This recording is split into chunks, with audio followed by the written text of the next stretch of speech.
guys, kita pun ada beli kayu. Okey, ini saya baru punya projek. Ini kawasan Cemor, industri punya tempat. Kita buka satu kilang pasu. Ini semua kilang pasu. Shooting itu macam. Kita sudah buka. Saya pun tak ada sempat nak buat video. Kita pun ada beli ni macam yang gudang-gudang. Kita pun ada jual kayu lama macam ini. Mari, kasih tunjuk video. Macam ini.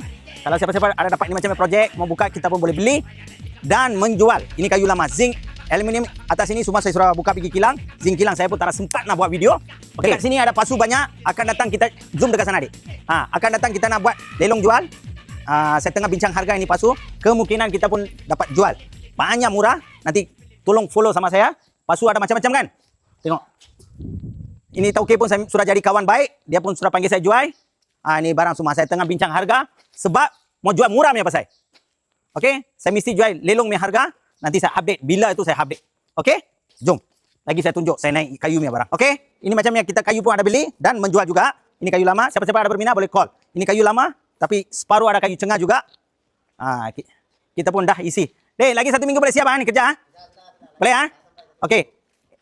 Kalau seluruh Malaysia pun kita boleh beli kayu lama. Tapi banyak kalau. Kalau Perak, sikit-sikit kita boleh beli. Okey? Terima kasih. Jumpa lagi.